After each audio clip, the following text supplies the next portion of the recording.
마가는 예수님이 이 땅에 오신 그 이유를 분명히 알리고 싶었어요. 그래서 그분은 죄 때문에 왔다. 그러니까 우리가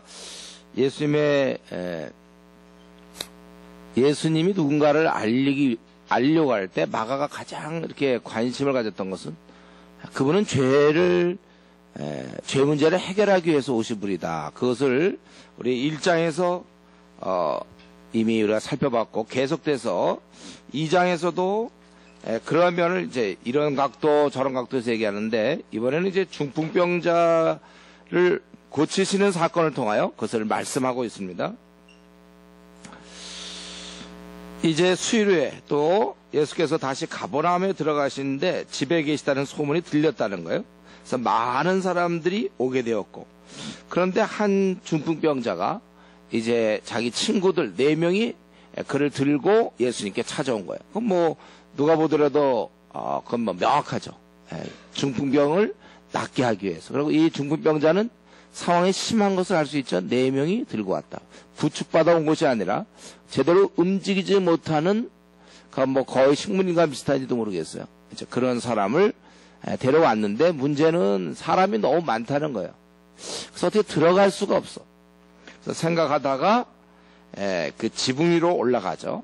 우리 유대인들의 그 집은 이 지붕을 쓸 수 있도록 옆에 계단이 준비되어 있고, 또 지붕도 이렇게 뭐 콘크리트 이런 식이 아니고 좀 뜯어낼 수 있는 그런 지붕이에요. 그래서 올라가서 구멍을 내고, 그 구멍이 작은 구멍이 아니죠. 큰 구멍이 돼 있어요.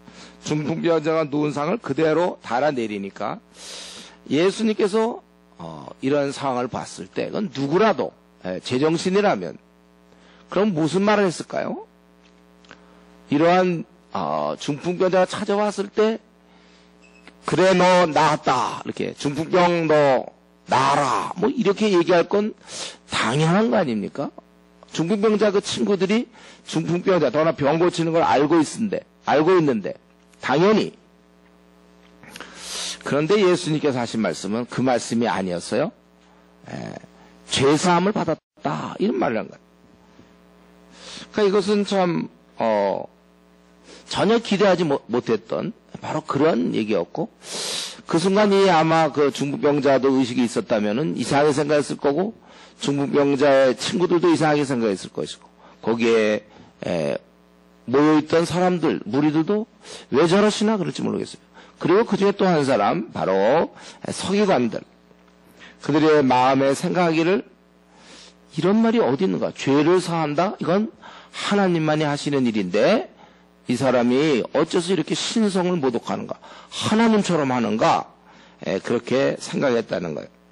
그것을 우리 주님께서는 그들의 생각까지도 다 아시고 그들에게 물어보기를, 내 죄 사함을 받았느니라 하는 말과 일어나 내 상을 가지고 걸어가라 하는 말 중에 어느 것이 쉽겠는가? 이거는 물론 말이야 그냥 둘 다 뭐 말은 쉬운 거죠. 그렇죠? 둘 다. 그러나 내용적으로는 두 가지가 다 안 되는 거예요. 죄를 사함 받았다, 이거는 사실일 경우 이거는 하나님만 할 수 있는 거잖아요. 또 하나는 중풍병자 걸어가라, 이것도 하나님만 할 수 있는 일이에요. 그러니까 둘 다 어려운 거예요. 그런데 우리 바로 하나님만이 할 수 있는 일이라는 거예요. 그런데 이제 내가 바로 땅에서 죄를 사하는 권세가 있는 줄을, 왜요? 하나님의 아들이거든. 신이시기 때문에 그것을 알게 하려나 하시고, 중풍병자에게 말씀하시되 내가 내게 이르니 일어나 내 상을 가지고 집으로 가라 하시니, 아마 먼저 오자마자 내 상을 가지고 집으로 가라 그랬으면은 사람들이 또 기적을 보며 중풍병자를 고치는 걸 보면서 예수님을 그렇지 않아도 병 고치는 사람을 알고 있었는데 더 병 고치는 사람으로 생각했을 거예요. 그런데 먼저 내 죄의 사함을 받았느니라. 근데 눈에 안 보인단 말이에요. 중풍병자는 일어나면 보이지만 죄가 깨끗해진 게 안 보이잖아요. 그렇기 때문에 오히려 중풍병자를 고치는 걸 보니 그 전에 얘기한 것도 맞겠구나, 이런 이제 생각이 들도록 한 것이죠. 그러니까 사람들이 이 놀라운 장면을 보고 하나님께 영광을 돌렸다. 그래서 여기서 중요한 것은 10절에 있는 것처럼 인자가 땅에서 죄를 사하는 권세가 있다는 걸 너희가 알라 그거예요. 그러니까 지금 1장부터 마가는 계속해서 예수님은 죄 때문에 오신 것이다. 병 고치러 온 것이 아니고 귀신 쫓아내려고 온 것이 아니고, 다시 한번 얘기해요. 만약에 병 고치려고 왔다면 천사 보내도 되고, 아니면 사람에게 그 은사를 주어서 병 고치도록 하면 되는 것이고, 근데 이 땅에는 생을 마친 우리가 그날까지 항상 병도 있고 귀신 들림도 있고 가난도 있고 어려움도 있고, 우리는 늘 그렇게 있는 거란 말이에요.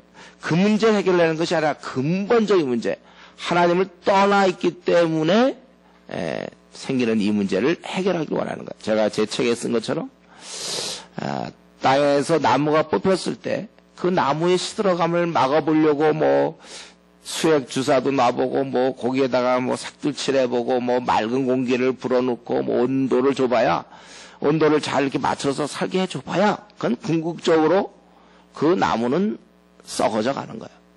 유일한 것은 땅에 다시 심겨져야 된다고 그랬죠. 마찬가지로 인간이 이렇게 아파야 되고 고통받아야 되는 건 원래 천국에는 그런 거 없어요. 천국에서는요 그런 거 없습니다. 아픈 거라든가 곤고함, 수고와 애씀, 살인, 간음, 또 미워함, 거짓말하는 거, 사기당하는 거, 증오함, 뭐 고부 간의 갈등, 부부 간의 갈등, 부모와 자식 간의 갈등, 천국은 원래 그런 거 없는 거예요.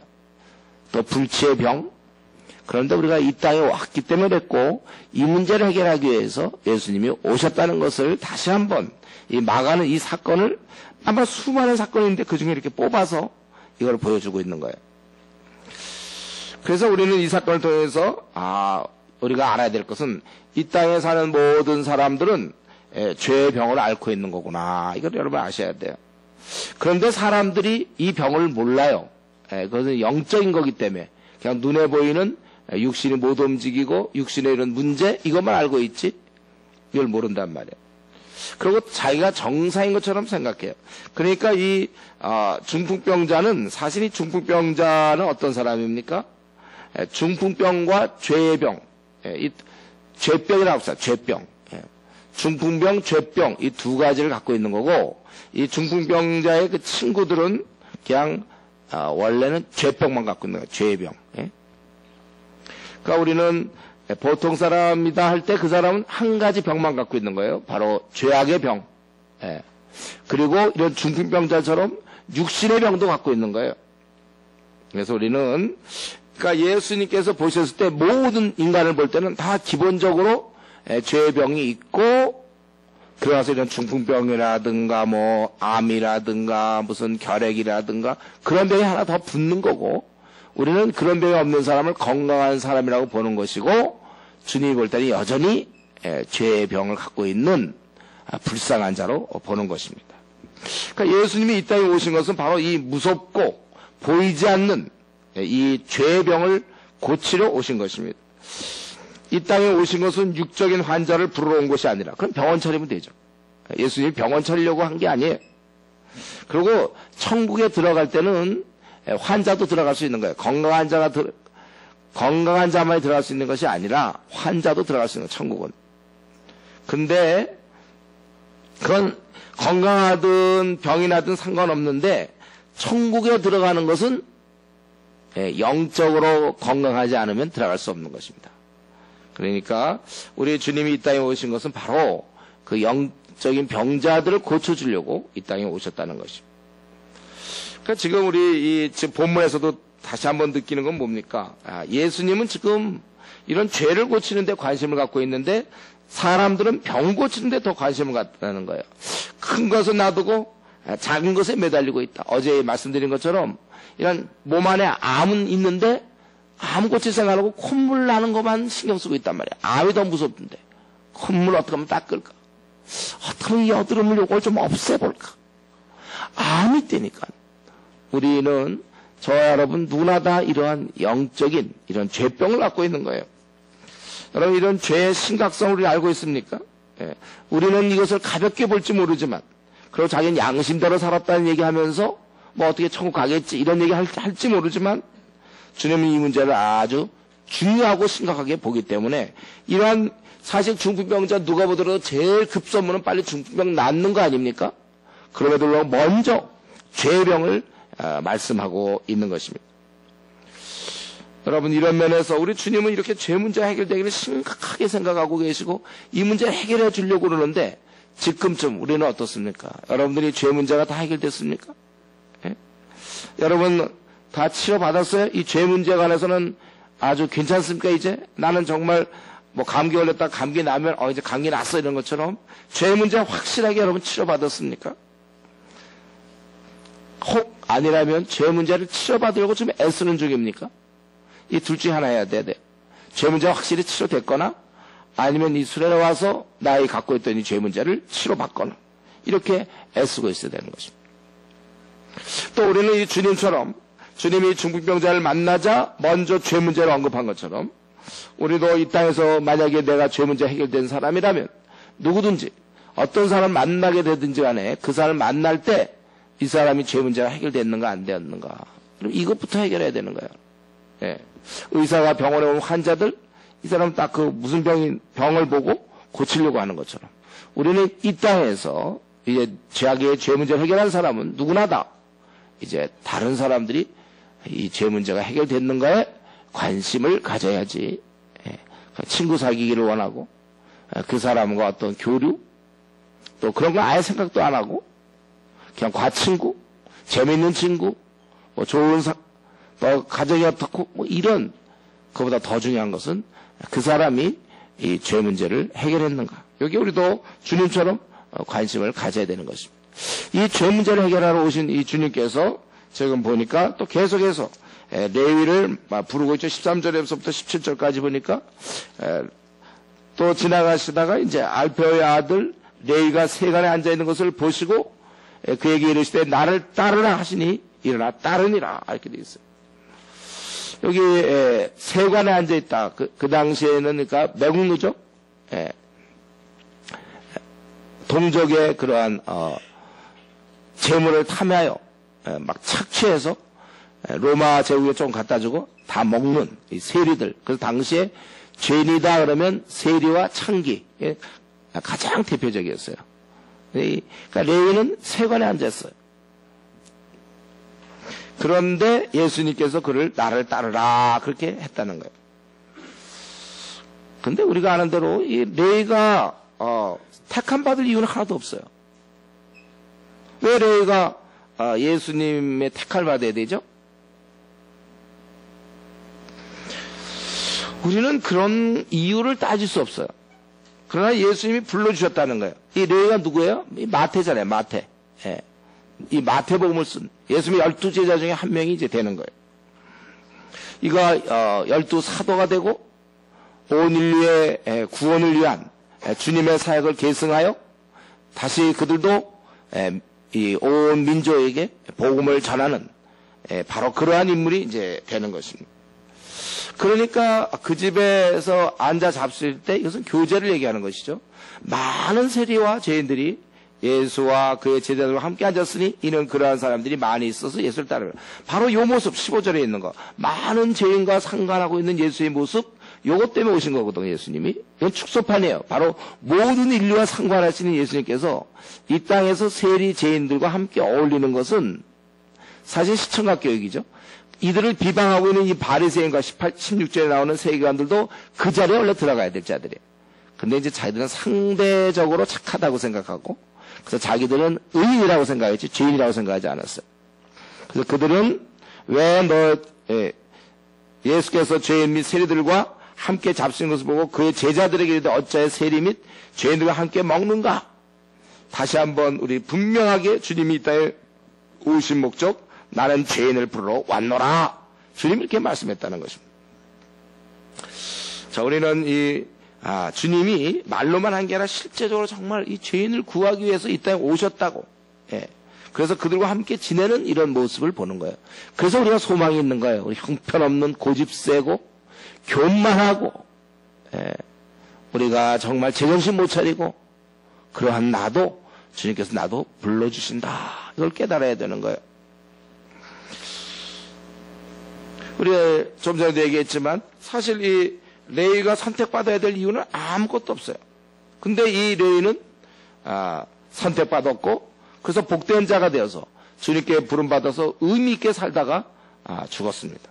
만약에 이때 주님께서 이 레위 마태를 부르지 않았다면 그럼 그저 한낱 돈만 벌다가 그래서 아마 뭐 이미 집을 장만했을 거고 아니면 또 집을 장만하고 또 결혼했을 것이고 자식 키우고 그거 좀 잘 먹고 돈을 많이 벌었을 때니까 그러고서 그냥 보통 사람들처럼 그냥 어느 정도 살다가 늙어서 죽어갔을 거예요.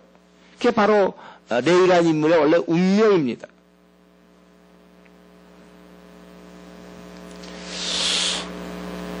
그냥 죽어갔을 거예요. 그런데 이 불러주셨기 때문에 이유는 모르지만 불러주셨기 때문에 그는 정말 이렇게 성경을 썼던 인물이 되고 주의 12사도 중에 한 사람이 되었다는 것입니다. 그런데 여러분 아십시오. 이 레위를 불렀던 우리 주님께서 사실은 오늘날 우리를 불러주시지 않았습니까? 여러분 이 자리에 왜 앉아 있어야 돼요? 친구가 하도 권해서? 부모님이 가라고 그래서? 목사님이 협박했나요? 여러분이 어째서 그리스도인이 되었고 또 어째서 이런 자리에 앉아 있습니까? 지금도 동일해요. 주님께서 나를 따르라 이 음성. 그래서 우리가 그분을 따르려고 더 배우고 준비하고 그래서 이렇게 온 거 아닙니까? 왜 근데 하필 나입니까? 하여튼 이 질문은 여러분 생각하지 마세요. 왜 하필 내가 주님 믿게 됐죠? 왜 하필 내가 믿는 집안에서 태어났고, 왜 하필 내가 그 친구 소개를 받아서 어느 날 내가 그리스도인이 되었고, 왜 하필 그 많고만, 나 원래 믿을 사람이 아닌데, 자기를 잘 알아요. 나 믿을 사람이 아닌데 어째서 내가 그리스도인이 되었습니까? 내가 원래 그럴 사람이 아닌데 부모님이 어떻게 믿는 바람에 내가 믿었어요. 내 성질을 내가 알아. 나 착실한 사람 아니야. 근데 어째서 내가 지금 그리스도에 되어서 이 자리에 앉아 있습니까? 왜 하필 많고 많은 사람 중에 우리 과친구들 보거나 직장에서 보면 안 믿는 사람 그렇게 많거든요. 근데 왜 하필 나는 그리스도인이에요? 이 질문은 다시 한번 얘기하죠. 묻지 말라 이거예요. 왜입니까? 굳이 한 가지 이유가 있다면 본인도 죄인이라고 느끼고 있는지 모르겠죠. 그러니까 그만큼 바리새인과 세관들은 예수님 부르는 장면을 보면서도 못 왔고 그런 죄인인 깨달았기 때문에 아마 쉽게 응낙했는지 그건 모르겠어요. 어쨌든 우리는 이유는 물을 것이 아니라 지금 현재 나는 그리스도인이 되었고 혹은 작년에 그리스도인이 되었고 또 재작년에 내가 그리스도인이 되었고 그래서 내가 나름대로 지금 주님을 섬기는 그리스도인으로 살고 있다. 이게 중요한 거예요. 그거는 주님의 결정이에요. 여러분을 믿는 가정에서 태어나게 했거나 아니면 어려운 가정에서 태어나게 했거나 그 결과적으로는 지금 다 같이 한 주님을 섬기고 있다는 것입니다. 그렇기 때문에 이제는 우리도 마찬가지로 이 레위라는 인물은 12제자로 부름받아서 정말 그런 마음껏 주를 섬겼고 그래서 이렇게 훌륭한 제자로서 살다가 죽었습니다. 지금 마찬가지로 내가 부름받았다면 이제 어떻게 살까를 심각하게 잘 결정해야 되는 것입니다. 사람의 사는 모습은 그렇게 크게 다르지 않죠. 이 땅에 와서 대충 먹고 살기 위해서 애쓰고 그래서 뭐 중학교, 고등학교 과정을 거치고 또 대학을 들어가고 다 이런 것도 이제 먹고 살고 취직하고 그래서 어떻게 졸업하고 취직도 막 쉽지 않은데 어떻게 해서 하면 그 다음에 이제 또 어떻게 승진하고 자리 마련하고 뭐 결혼하고 그 다음에 무슨 얘기하는지 다 알죠? 제가 힘들어요 이런 얘기하려면 다 알고 있어요. 여러분들이 뭐 다 봤잖아요. 지금 그 과정 중에 여러분이 가고 있단 말이에요.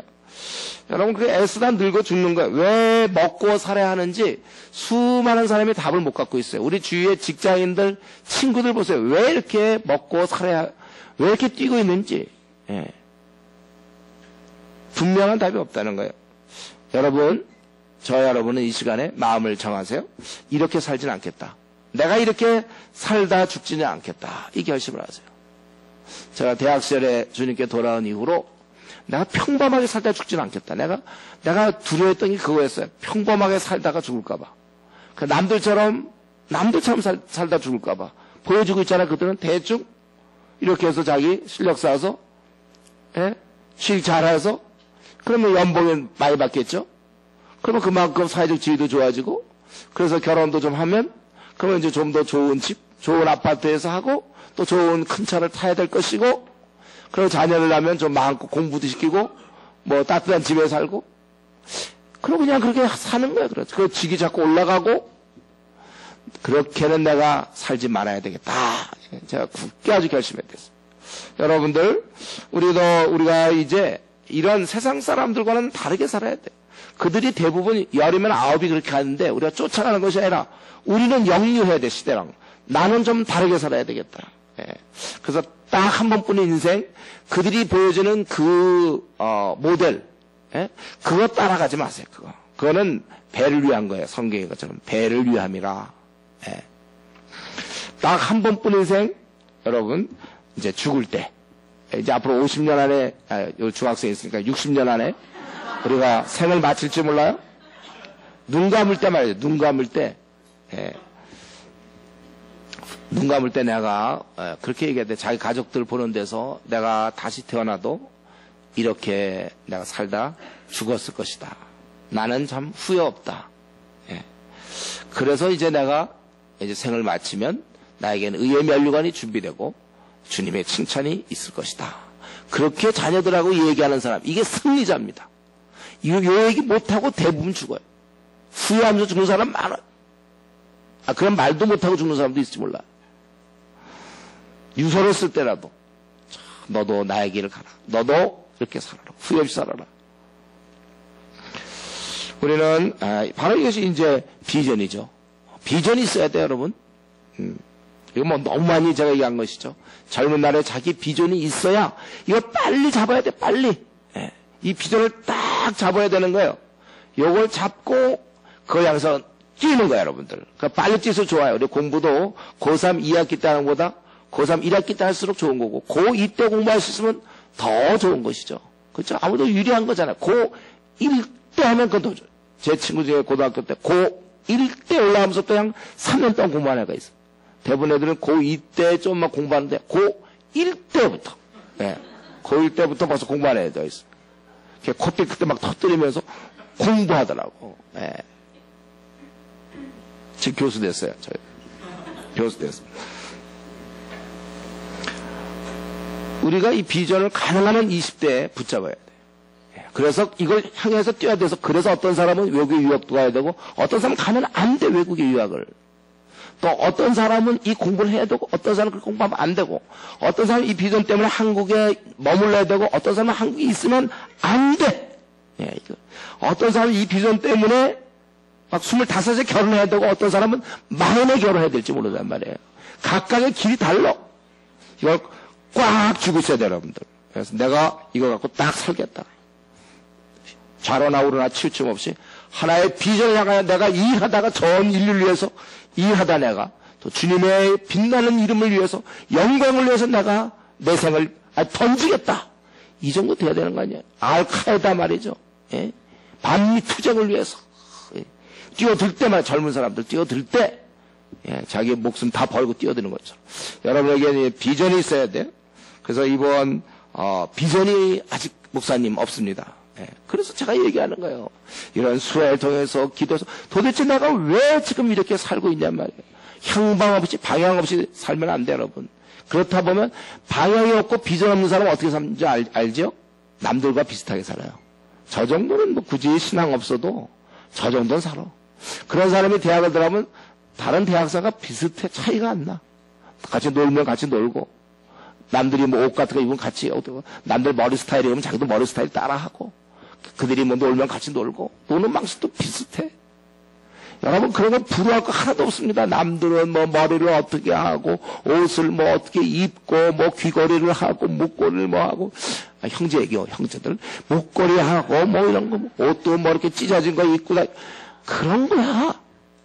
그런 게 어째서 중요합니까, 여러분? 꿈을, 비전을 갖고 있는 사람은 오히려 그런 거, 남들과 비슷할까봐 두려워하는 거야. 꼭 꿈이 없는 사람 같잖아, 그러면. 얼핏 보면. 그렇지 않아요? 그럼 꿈이 없는 사람 같지 않아요? 이 꿈이 있는 사람, 비전이 있는 사람은 다른 사람 그렇게 가라 이게 쟤들은. 니들은 그렇게 가고 나는 이렇게 간다. 그래서 나는 탁 뜻을 정하여 남미로 들어간다. 이렇게 되는 거예요. 아프리카 뜻이 딱 있으니까. 그래서 아프리카 뭐 스왈리언가 뭔가 꽉 배우는 거야. 지금 남들은 지금 뭐 영어에 뭐 토익 자기는 그거 꽉 배워갖고 가는 거라니까요. 딱 뜻을 정해서 러시아를 배워서 러시아로 가든지 아니면 사업을 해야 되는데 하나님의 뜻 안에서 그러면 그를 매진하는 것이지. 그저 그냥 남들 간다고 다 그러면 취직해볼까 그냥 그렇게 서로 그냥 머리 박치고 있는데 거기 그냥 취직 그냥 우리가 꿈이 있어서 취직하는 것도 꿈이 있는 가운데서 해야 되는 거예요. 여러분들이 그걸 잘 생각해서 하나님 아버지 나에게 무슨 비전을 주셨습니까? 내가 무슨 하다가 죽으면 좋겠습니까? 그걸 물어보지 않는 사람은 휘둘리는 거야. 여러분들 비전이 없으면 그냥 이 땅에 휘둘리게 돼 있어요. 바로 배를 위하여. 그들의 신은 배요. 잘 먹고 잘 삶, 인정받는 삶. 인정받는 삶. 자기는 그래서 이 길을 가야 되는데 엉뚱한 길로 가면 안 된다는 거예요. 우리가 이번에 만약에 이 비전이 확실치 않은 사람들 이번 수련회 기간 동안 그러니까 뭐 기도할 게 없는데 어제 해보니까 야 기도할 거 되게 없다 이러지 말고 자기가 지금 뭐 때문에 이 땅에 태어난지를 물어보세요. 하나님께. 이렇게 살다 죽으면 되겠습니까? 친구나 그러니까 비전 없는 사람이 제일 잘하는 게 친구 사귀는 거예요. 그냥 친구들과 어울려라. 왜냐하면 그거 친구가 없다고 생각해 보세요. 여러분들 어떻게 살까요? 여러분 친구가 없으면 비전이 없는데 비전이 있는 사람은 친구가 있든지 없든지 관계없는 거예요. 비전 없는 사람을 밤낮 좀 카톡 밤낮 왔니 뭐 밥 먹었니 뭐 먹었니 된장찌개냐 나는 뭐 순두부다 주로 뭐 그냥 꿈이 없으니까 이거라도 안 하면 어떡합니까? 비전 없는 사람들은 이거 많이 벌써 이거 잘하는 사람들 있잖아요. 워낙 비전이 넘쳐갖고 사람들을 막 위로하기 위해서 너 지금 어떻게 지내냐? 야, 너 이렇게 그 길로 가면 안 된다. 너 주님의 성경 규제를 어떻게 되고 이게 아니고 그냥 된장찌개냐? 뭐 순두부냐? 나는 내일은 짜장면 먹겠다. 너는 뭘 먹냐? 뭐 야 아무개가 어떻더라? 뭐 너를 초대한다. 뭐 너를 나도 카톡 할 줄 알거든. 근데 이런데도 너무 불필요하게 시간 뺏기지 마세요. 그 시간에 여러분 준비하셔야 돼요. 여러분은 준비하셔야 돼요. 이때. 그러니까 제가 세계 이런 대회, 우리 나가보면 어떤 사람은 같은 사람인데 영어도 못해 쩔쩔매는 사람이 있고 영어와 중국어와 불어와 막 그렇게. 그런 사람들, 스페인어, 영어, 불어, 스페인어, 세계 3개국을 하고 있는 사람이 있어요. 그 사람이 결코 시간 날 따고 이거 하고 있지 않았다니까요. 된장찌개 얘기하다가 시간 보내죠. 꿈을 갖고 준비하고 있어. 남들 이거 된장찌개 순두부 아예 무슨 뭐 이거 초대합니다 뭐 탈퇴해서 이거 하고 있을 동안에 그리고 요즘 뭐 이모티콘인가 뭔가 막 그런 거 찾아서 막 누르고 있을 동안에 꿈을 가지고 준비했기 때문에 아주 젊은 사람이라도 그거 몇 개 국어를 하면서 세계 무대에서 움직이는 모습을 저는 봤어요. 제가 우리 대학생들 정신 차려서 대학생 정말 공부할 것이 아니라 성경 66권 중에 22권을 꼭 공부하고 이런 하나님의 말씀의 사람이 돼야 되고 영어를 공부하고 중국어를 공부하고 그리고 형제들 운동을 해서 체력을 만들고 그리고 대인관계를 좀 배워야 되고 할 거 많다고 그랬어요. 우리가 이번 수련 이제 요거 끝나고 나면 우리가 기도할 텐데 물론 천국 때문에 신경 써있지 모르지만 지금 그래도 꿈을 가져야 되는데 이 시간에 기도를 여러분 집중해서 해서 하나님 앞에서 내 비전이 무엇인가를 깨달아야 되는 거예요. 그리고 나서 여기까지 이제 제가 보기엔 마가가 이 저자인 마가가 아마 요 17절까지 해서 주로 결국 17절의 결론 비슷하게 주님이 하신 말씀 나는 죄인을 부르러 왔노라고 확실하게 밝히고 그리고 왜 이렇게 죄인을 부르러 왔는가 이 죄인들에 대해서 주시는 어떤 축복 이것을 그 다음부터 그리고 있는 것 같아요. 그래서 그 다음에 18절부터 22절까지 보면 이제 금식 논쟁이 있죠. 제가 지금 좀 막 빨리 하는 거야. 지금 시간을 오늘은 좀 빨리 해야 될 것 같아서. 금식 논쟁.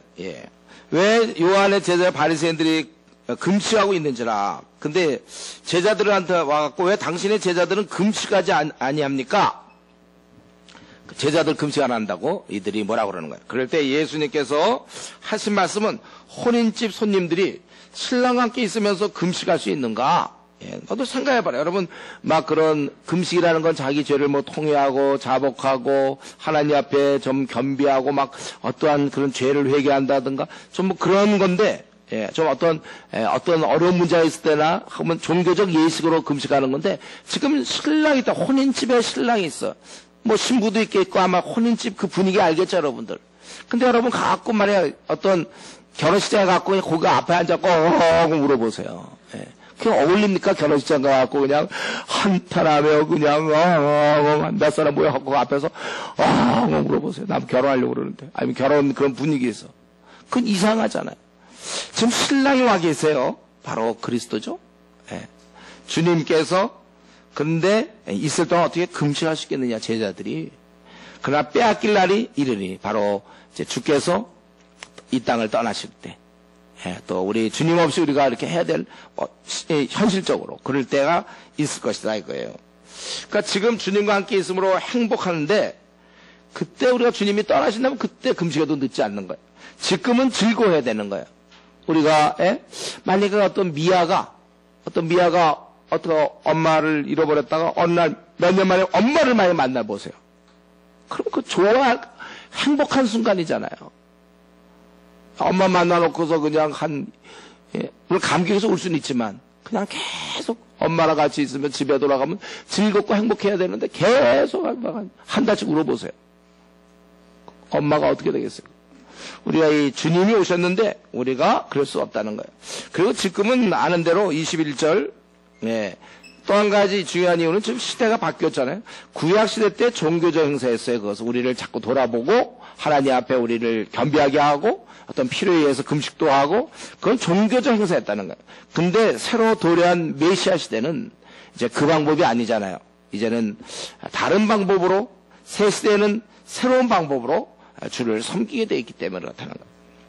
그래서 생배 조각을 낡은 옷에 기우면 어떻게 돼요?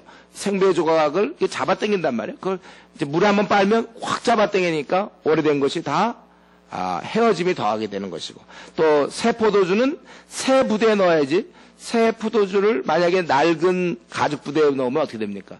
이 낡은 가죽 부대라는 것은 이미 발효가 끝났어요. 처음에 새 포도주를 새 부대에 넣었어요. 새 부대에 넣었더니 그 발효가 되니까, 그렇지만 이 새 부대는 발효에도 충분히 견딜 수가 있단 말이에요. 그래서 시간이 지났어요. 뭐 1년이 지났든 2년이 지났어요. 근데 거기서 포도주를 빼고 또 새 포도주를 넣으면 또 발효가 일어나면 그 더 이상 견딜 수 없는 거죠. 그렇기 때문에 새 포도주를 절대로 낡은 가죽 부대에 넣으면 안 돼. 왜냐하면 발효가 되기 때문에. 이 낡은 가죽 부대는 이미 발효가 된 상태잖아요. 그렇죠? 이미 벌어질 만큼 벌어졌는데 또 넣으면 안 된다는 거예요. 새 포도주는 새 부대에 넣어야 된다. 이 틀이 맞아야 된다는 거예요. 이제 우리는 새로운 방법으로 주를 섬기는 것이 그런 어떠한 율법에 얽매여서 섬기는 것은 아니다. 지금 우리가 메시아 시대라는 거예요. 주님과 함께 하실 때 우리는 금식으로 고행하는 것이 아니라 결혼집처럼 기쁨을 갖고 주님과 동행해야 된다는 말씀입니다. 그러니까 왜 주님이 죄인을 불러오셨는가? 그것이 이제 18절부터 쭉 지금 보여지는 것은 바로 이러한 이 기쁨. 예. 이제는 즐거워야 되는 거예요. 여기 신랑과 함께 있을 때 금식할 수 있느냐? 그건 즐거워야 되는 것이죠. 자기 몸을 상하고 막 금식하는 게 아니라 새 시대에는 메시아 시대의 성도들은 즐거워하는 거예요. 예. 여러분 우리 신앙생활 중에 이것 빼놓으면 정말 안 돼요. 신앙생활의 가장 대표적인 게 뭡니까? 기쁨이에요, 여러분. 기쁨. 네. 우리가 신앙생활을 기쁨으로 하는 것이 제일입니다. 그래서 중요한 거는 우리가 이 기쁨을 그 나라에 이를 때까지 예수님 모시고 항상 기뻐하면서 살아야 돼요. 네. 여러분 정말 기뻐하며, 자, 지금 마음을 좀 새롭게 하세요. 여러분들이 지금부터 주님 만날 때까지 어떻게 살아야 되냐면 기쁘게 살아야 돼요. 네. 성격이 뭐 낙천적인 그거 아니어도 성격은 굉장히 우울한 성격일지 모르겠어요. 네? 아주 까다로운 성격인지 어쩐지 모르겠는데 여러분들은 기쁨 가운데 살아야 된단 말이에요. 이게 큰 싸움이라고 제가 그 빌립보서 얘기했죠. 우리 마귀가 우리의 구원은 빼앗을 수 없지만 구원받은 자가 누리는 것을 아주 눈꼴 사나서 못 보거든. 우리가 즐거워하니까. 우리가 괴로워하고 한숨 쉬어야 되는데 마귀는 그걸 기뻐하는데 우리가 기뻐한단 말이에요. 그러니까요, 구원은 뺏을 수 없다고 그랬어요. 그러나 우리가 구원받은 자가 누리는 기쁨은 뺏을 수 있어요. 그래서 여러 가지 환난이라든가 어려움이라든가 일이 막힌다든가 뜻한 대로 잘 안 풀린다든가 뭐 병이 생긴다든가 집안에 문제가 있다든가 그러면 기쁨을 우리가 빼앗길 수 있다는 거예요. 그래서 여러분, 우리는 이제부터 여러분 앞으로 남은 50년, 60년, 40년 남은 생 동안 우리는 이 게임에 돌입한 거예요. 기쁨을 간직하느냐 아니면 마귀에게 빼앗기느냐, 이 싸움을 하는 거예요. 그래서 여러분 기뻐하셔야 돼요. 기뻐해야 돼요. 의지적으로 노력해야 돼요. 비록 환경과 상황은 가장 최악이야. 아주 최악이야. 되는 것마다 하는 것마다 되는 게 없어. 다 안 돼. 일이 막히고 저리 막히고. 그래도 우리는 의지적으로라도 기쁨을 누려야 돼요. 기쁨. 그래서 여러분들이 오늘 밤에 한번 자기를 들여다보세요. 최근 한 달이면 한 달 나에게 기쁨이 있었는가. 기뻐해야 된단 말이에요. 목사님, 저는 우리 집안에 이런 문제가 있기 때문에 저는 예외입니다. 좀 빼주세요. 저는 기뻐할 수 없습니다. 그렇게 따지면 이 땅에서 기뻐할 사람 아무도 없어요. 저는 이만저만 뭐가 안 풀리고 그래서 기뻐할 수 없습니다. 아니에요. 우리 주님 안에서 신랑과 함께 있을 때 이 보면 알지만 이 제자들이 뭐 기뻐할 게 뭐 있겠습니까? 나중에 그 23절에 보면 또 그 이후에도 쭉 살펴봐도 이 제자들이 뭐 기뻐할 만한 뭐 그런 일이 별로 없어요. 그런데 우리가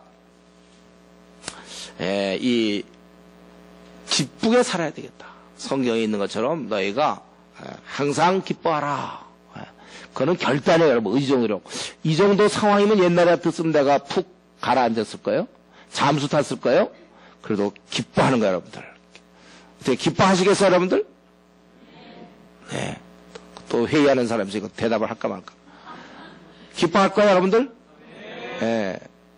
여전히 또 기뻐하니까 우리는 우리 성도의 특징이 기쁨이지. 성도가 밥 먹기 전에 기도하는 거 이런 게 우리의 특징이 될 수 없어요. 우리는 기쁨, 아주 즐거워야 된다는 거예요. 우리 가운데도 희락 이런 이름이 있죠. 희락. 이게 기쁨이에요. 희락. 이름만 희락이 뭐예요? 실제로 기뻐야 된다는 거예요. 여러분의 이름이 다 사실 쉽게 하면 여러분 희락이야. 희락. 다 희락이야, 여러분들이. 희락. 이름은 다 희락이야.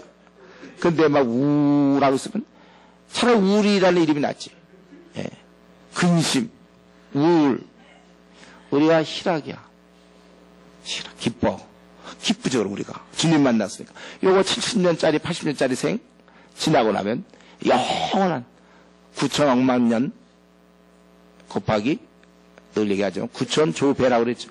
영원 또 우리는 하나님의 아들 딸로서 그 천국에서 누릴 텐데 이 땅에서 가정환경이 좀 문제라고 이 땅에서 자기 외모가 좀 어쩌고 이 땅에서 좀 학벌이 어떻고 이 땅에서 좀 머리가 잘 안 돌아가고 이 땅에서 어쩌고 저쩌고 그것은 우리 영원한 천국을 소유한 사람으로서 어울리지 않은 거예요. 기쁨 다시 한번 기쁘게 살 것을 결심하고 이번 수련회 때 여러분이 만약에 그렇지 못했다면 이 기쁨을 회복해서 정말 다른 건 목표보다 정말 내가 이제부터는 기뻐하겠습니다. 가정환경 최악이지만 기뻐하겠습니다. 결단하세요. 그리고 우리가 이 수련회 때 이 기쁨 회복을 위해서 기도하고 그리고 수련회 이후에도 계속해서 이 기쁨을 유지하기 위해서 그래서 여러분들 기도해야 돼요. 기도. 그리고 나서 안식일 문제가 나오는데 사실 이 안식일 하나님께서 원래 이 안식일을 만든 것은 우리 인생이 너무 고생하고 또 종들이 고통을 받고 힘없는 자들이 그때 일해야 되고 우리 육신을 생각해서 6일이라고 하루 쉴 수 있도록 그래서 안식일을 이제 허락했는데 그래서 안식일에 일하지 말라 그걸 우리가 쉬게 하려고 한 것인데 일하지 말라라는 명령이 돼버려가지고 그거 지키겠다 그래서 막 어느 건 일하는 거고 어느 건 일하지 않는 거고 막 안식일에 족쇄가 된 것입니다. 그래서 이 안식일에 제자들이 길을 열며 이삭을 자르니 어떻게 그렇게 이삭을 자를 수가 있느냐. 이것은 하나의 어떤 추수하는 행위도 될 수 있고 노동이 될 수 있다는 거예요. 그래서 왜 안식일에 하지 못하는 일을 합니까? 라고 예수님께 물어봤을 때 예수님께서 말씀하신 것은 25절 다윗이 자기와 함께한 자들이 먹을 것이 없어서 시장할 때 한 일을 읽지 못했느냐. 그가 아비아달 대상 때 하나님의 전에 들어가서 제사 외에는 먹어서는 안 되는 진설병을 먹고 함께한 자들에게도 주지 아니하였느냐. 이렇게 얘기하는 거예요. 다윗이 진설병을 먹었다는 거예요. 이것은 진설병은 떡이죠. 떡을 12개 떡을 항상 성전에 12개 떡이 있는 겁니다. 그걸 갖다가 이제 그것은 하나님과 이스라엘의 끊임없는 교제를 얘기해요. 하나님께서 인간에게 양식을 주시고 또 항상 보호하고 지키심을 상징하는 거였어요. 그런데 다윗이 도망다니다가 사울에게 쫓겨서 도망다니다가 거기에 아비아달 대제사장 때 거기 가가지고 배고파서 먹을 것이 없었어요. 그래서 원래 진설병을 먹으면 안 되는 거예요. 제사장들만 먹을 수 있는 건데 대제사장 때 제사장 외에는 먹어서는 안 되는 거지만 그는 먹었어요. 왜요? 이게 바로 하나님의 원래 의도거든. 진설병의 의도. 하나님의 원래 의도가 이렇게 배고픈 자들을 먹이시는 하나님, 그걸 알려주시기 위해서 진설병이었거든요. 그걸 배고프니까 먹은 거예요. 원래 제사장만 먹어야 되는데 먹어. 이게 하나님의 의도입니다. 원래 곤고한 인생들에게 하나님이 지켜주시고 보호하며 먹을 것을 준다. 이걸 알리기 위해서 진설병 제도를 만들었어요. 근데 이게 함부로 가치 없이 될까봐 제사장들이 중심으로 먹는 거였지. 원래 꼭 제사장만 먹는 건 아니었고 모든 사람에게 주시려는 하나님의 뜻이었다는 거예요.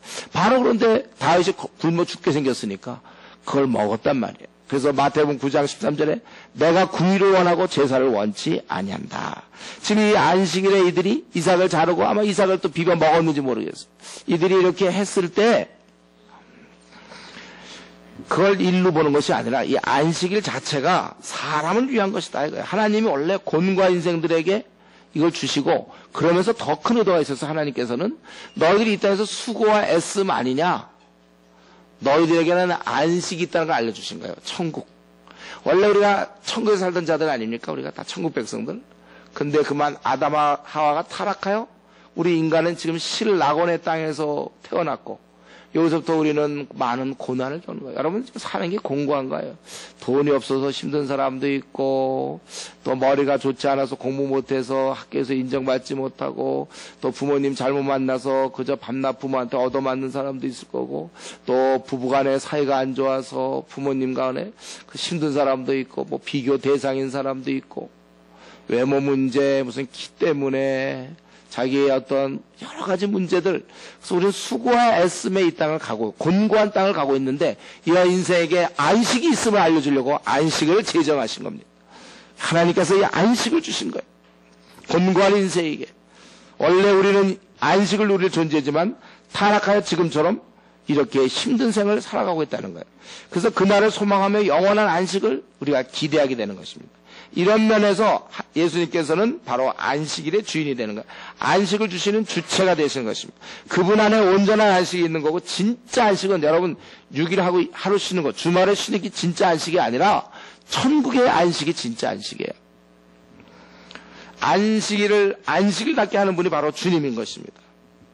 그래서 결과적으로 앞에서 죄의 문제를 그렇게 다뤘던 것은 2장 17절까지 그렇게 죄 문제를 다뤘던 것은 그렇게 해결하려고 하신 것은 궁극적으로 우리 인생에 바로 이 참 안식을 주려고 하던 의도인 것입니다. 그러니까 죄를 용서하시던 그분은 죄 용서의 결과가 바로 우리에게 안식이에요. 그래서 여러분들이 미지근한 신앙생활 하다가 이번 혹시 순회 왔는지 모르지만 여기서 자기가 이제 이 미지근한 걸 다 청산하고 주님과 바른 관계에 들어왔을 때 말할 수 없는 평안이 생길까요, 여러분? 이미 다들 경험했겠죠? 아직 못 해본 분들은 이 말할 수 없는 평안이 무엇인지 알아야 돼, 이거. 제가 모태신앙으로서 20년 넘도록 그렇게 제 안에 이런 평안이 없었어요. 그러나 그날, 제가 22살 됐을 때, 그때도 이런 수련회 같은데, 수련회 가가지고 제가 거의 끝날이었나? 주님을 딱 만나고 났을 때 그 생긴 그 깊은 평안, 이건 벌써 한 10번도 더 얘기했을걸요? 예. 그 깊은 평안, 이래서 잠이 안 온다니까. 너무 평안하니까 잠도 안 와. 막 너무 좋으니까. 그래서 밤새도록 찬양했어요, 제가. 그때 아주 젊었으니까. 지금 찬양 잘 못해. 그때는 밤새도록 찬양해. 이 평안. 정말 그때 참, 이렇게 내가 어렵던 것 같고, 또 문제가 다 풀리는 거야. 진정한 안식. 그동안 그냥 건달로 교회 다녔죠, 그냥. 예? 그냥 아무 의미 없이 교회나 왔다 갔다 하고. 그건 내 신앙이 아니었어요. 우리 집이 원래 믿는 집이었기 때문에 모태 신앙으로 그냥 난 교회는 다녔던 거예요. 그러다가 진짜 나 개인적으로 주를 만나게 되었을 때 그 위로부터는 그 깊은 평안이 정말 생수의 강이 솟는 걸 느꼈어요, 제가. 오죽하면 잠 못 자겠습니까? 너무 좋아서. 미치겠어, 좋아서 그냥. 그냥 잠을 못 자서 밤새도록. 저를 아는 분은 알겠지만 저는 잘 자는 사람이에요. 저는 누우면 보통 한 1분 정도? 1분, 2분? 그냥 자, 그냥. 지금도 그래. 근데 잠이 안 온다니까. 이런 일은 거의 처음이었어, 저한테. 잠이 안 오는 건 처음이었어요. 마음의 깊은 평안. 이게 다 생기고 나니까. 그 전까지는 술을 먹었어야 됐고, 뭔가 어떻게 해결할 길이 없으니까. 누가 도와주지도 않고. 왜냐하면 내가 우리 교회에서 신앙 제일 좋았거든. 사람들이 다 제일 좋다는데. 나는, 그런데 내가 드디어, 그때, 참 하늘로부터 오는 평안을 맛보고, 밤새도록 찬양하고, 그때부터 제 생이 바뀐 거예요. 그때 제가 이제 견딜 수 없어서 내가 이 평안을 전하기를 원했고, 그래서 남은 5학기, 정말 캠퍼스에서 수많은 친구들, 대학생들에게 복음을 전한 것이고, 거의 매일 전해서 복음을. 이거 좋은 거 있다고 막 전하고.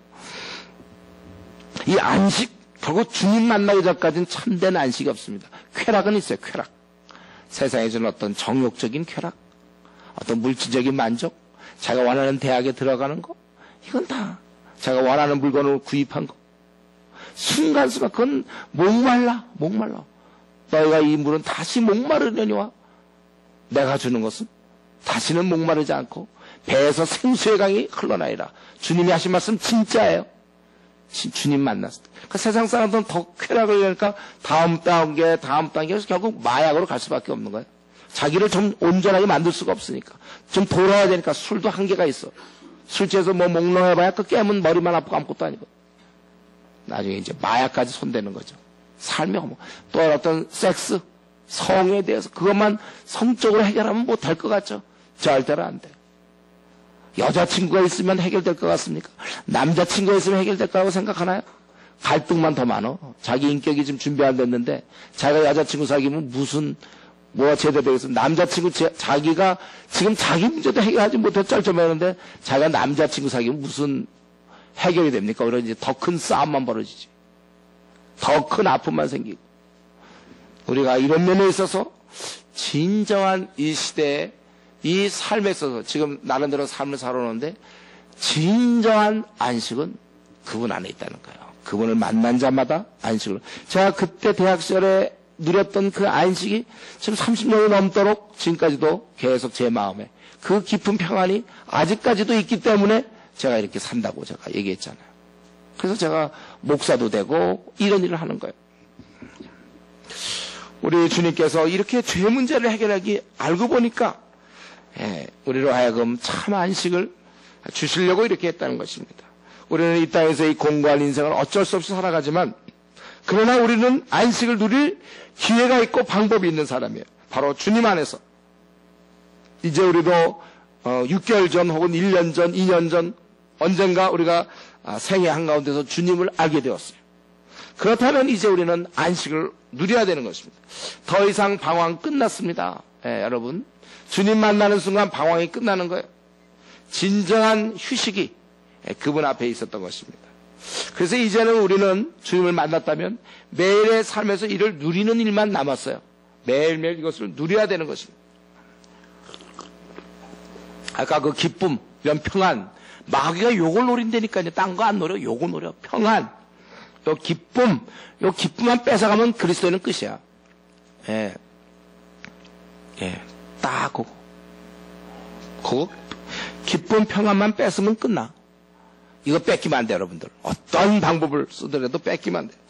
우리가 이걸 이제 매일의 삶에서 주님 만날 때까지 이 땅은 순 고난의 연속이지만 역경이 계속 되겠지만 이 기쁨은 빼앗기지 않을 수가 있단 말이에요. 왜요? 끊임없는 하나님과의 교제를 통하여 계속해서 우리는 계속해서 교제를 우리가 누릴 수 있는 거예요.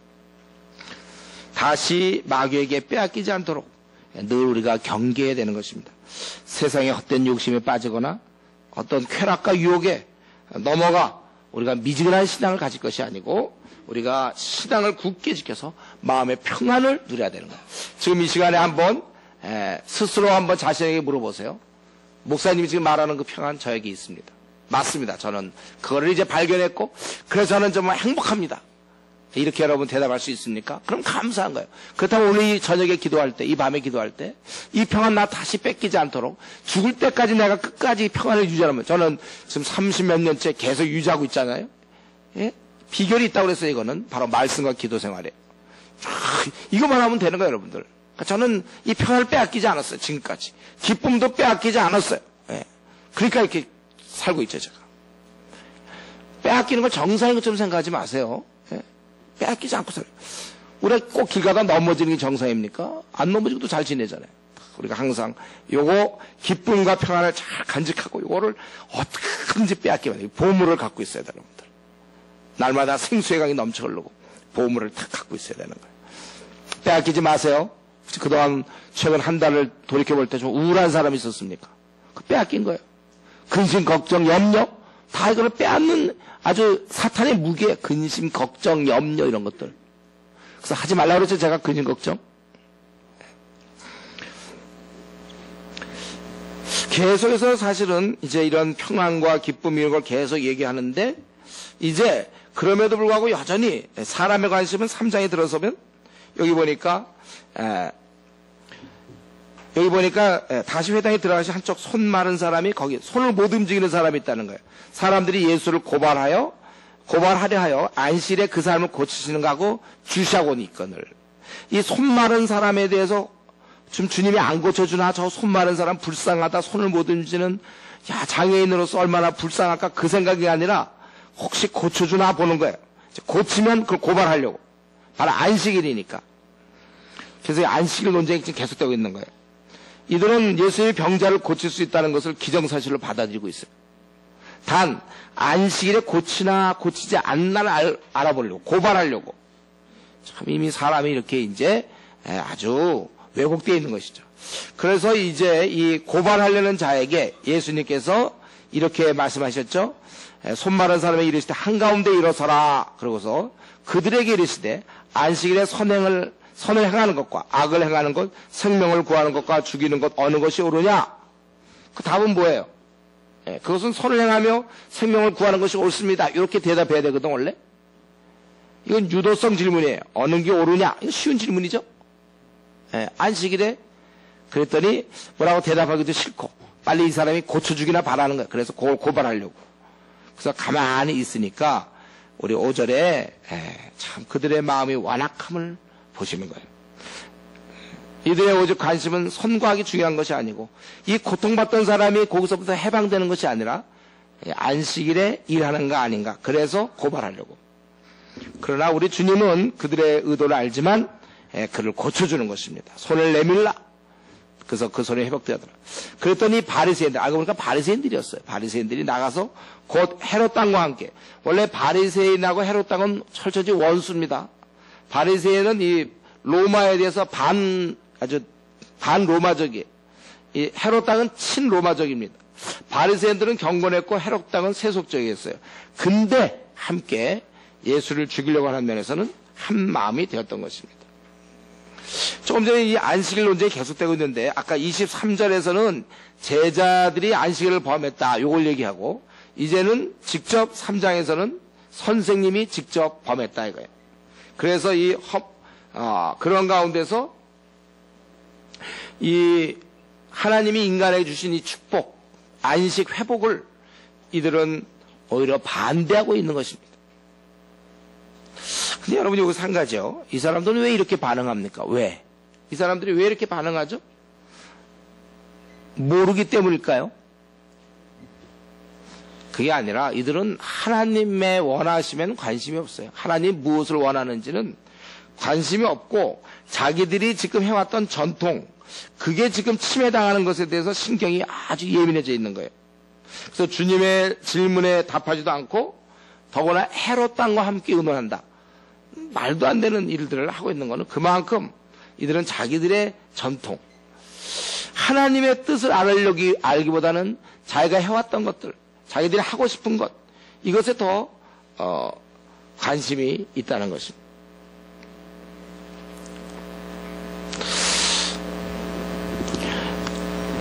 여러분, 우리가 타락한 우리 인간들은요, 항상 보세요, 여러분. 항상 지금까지 살아온 것도 그렇고 앞으로도 그러는데 항상 하나님보다는 딴 것에 관심이 많아요. 예. 그러니까 그게 교회를 다녀도 세상적이 되는 것이고, 또 주님을 섬긴다고 해서 교회 오면요, 항상 교회 와서 일을 하려고 그래.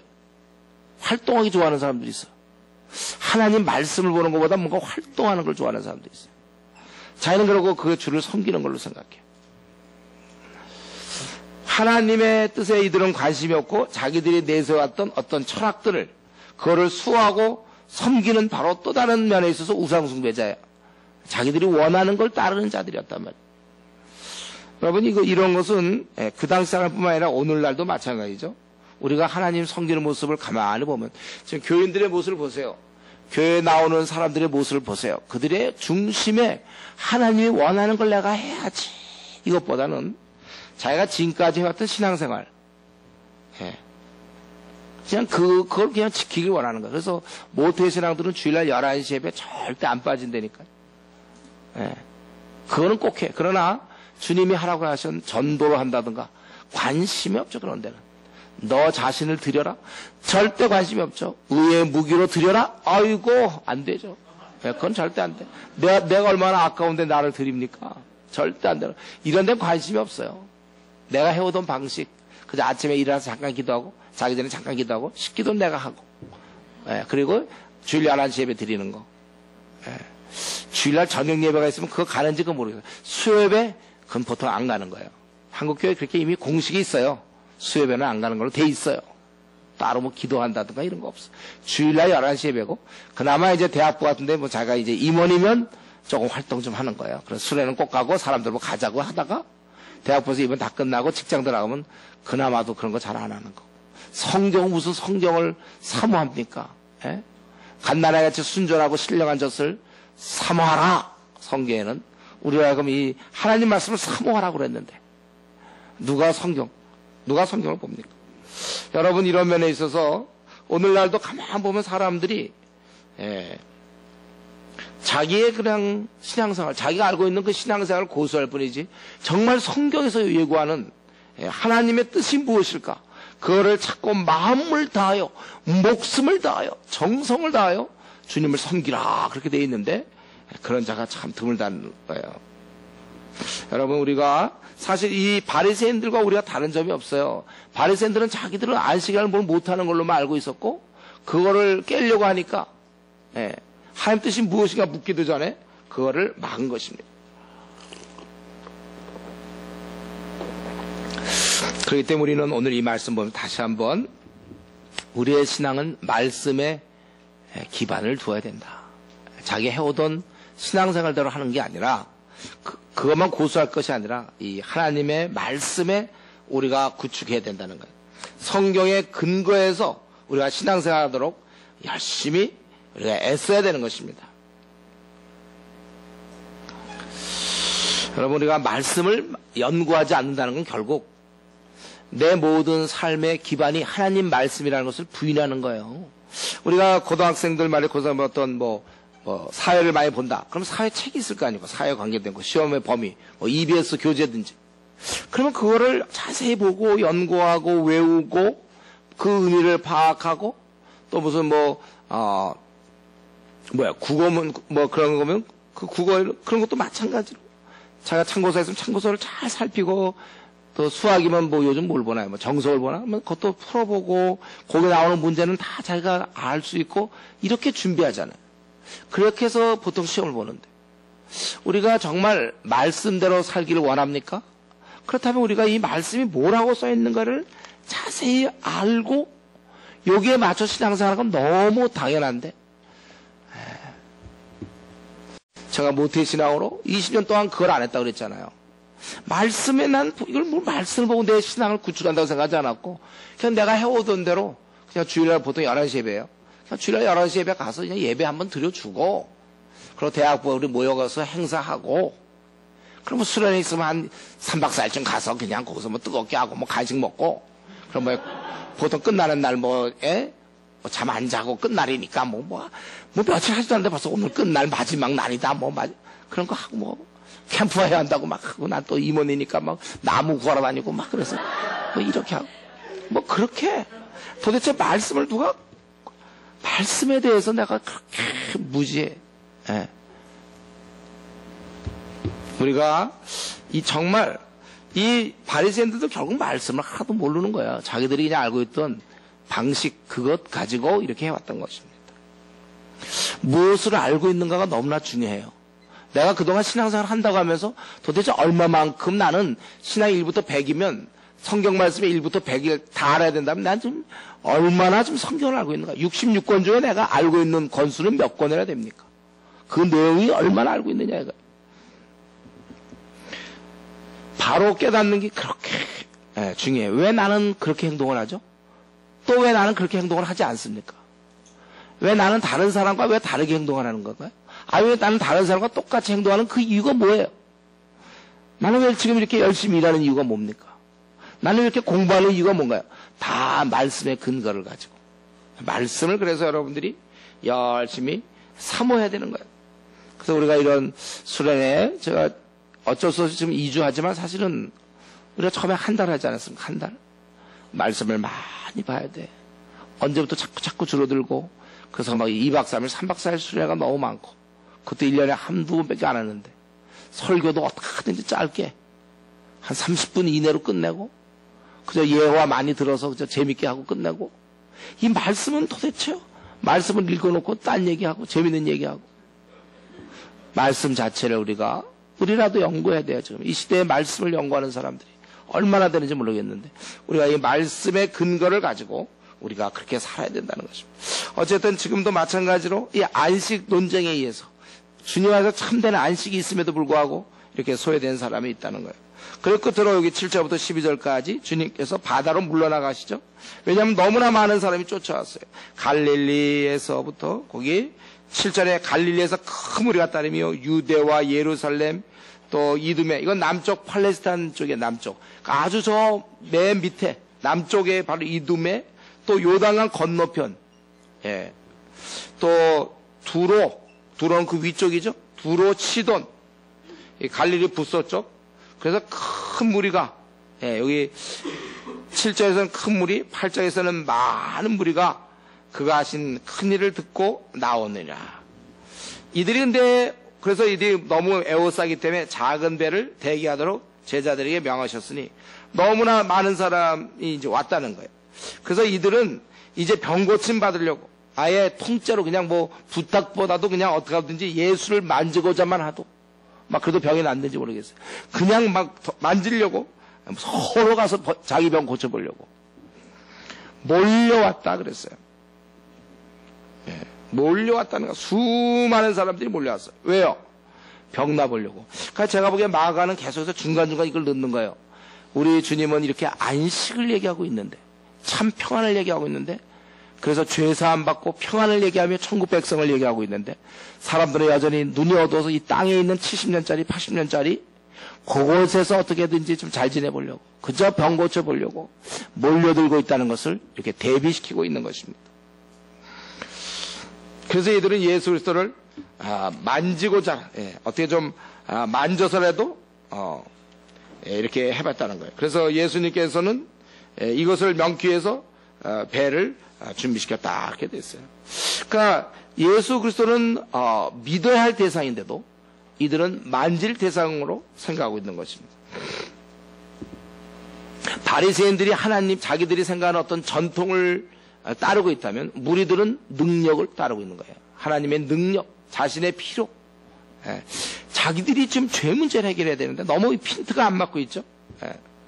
사람들은 자기 죄를 놔두고 저 육신의 질병, 그러니까 영혼의 지옥 갈 그 병은 놔둔 채 요 80년짜리, 70년짜리에 그것만을 생각하고 있단 말이에요. 지금도 마찬가지잖아요. 많은 사람이 노후 대책 생각하지 사후 대책 생각하지 않는다고 그랬어요. 육신의 필요에 따라서 주님을 바라보고, 예. 이들은 전부 육신의 필요. 지금도 마찬가지 우리 한국 교인들 중에 자신의 필요에 의해서 기도하는 사람이 얼마나 많습니까? 제가 이전에 있던 교회 한번 얘기했죠, 제가. 그날 수협에 사람들이 막 물밀듯이 오는 거야. 수협에 이렇게 사람이 많이 이게 웬일인가? 수능이었어요, 그날 수능 보는 날.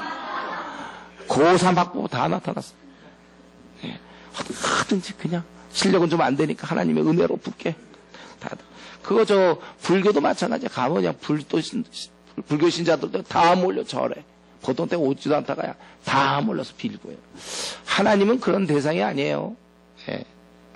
오히려 우리는 우리의 필요를 만족시키려고 하나님을 바라볼 게 아니라 그분의 뜻이 무엇인가를 알고 순종하기를 애써야 돼. 이게 바로 그리스도인 거듭난 백성입니다. 우리는 그 나라의 백성들이에요. 우리 한국 교인들이 주님에 대해서 알아가거나 순종하지는 않으면서도 자기가 원하는 건 얻어보려고 대개를 써요. 그러니까 이런 식이죠. 이런 식으로. 하나님이 주님이 원하는 건 죄 빨리 회개하라는 건데 이들이 원하는 건 죄는 필요 없고 병 좀 났으면 좋겠다. 나 어떤 문제, 자신의 문제. 여러분들은 이런 면에서 주님을 어떻게 대하고 있습니까, 여러분들? 여러분, 내가 어떻게 하면 주님의 뜻을 더 알아서 더 순종하며 주님을 잘 섬길까? 이런 면에서 주님을 알아가고 있습니까?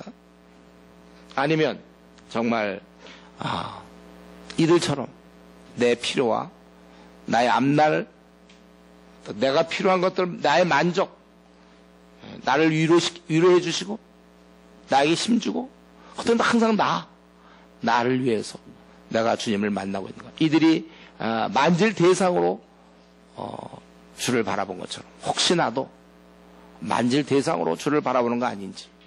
그것이 아니라 우리는 경배의 대상이며 순종해야 될 대상으로 우리가 깨닫고 그렇게 될 수 있도록 기도할 수 있기 바랍니다. 이 시간 같이 한번 기도합시다.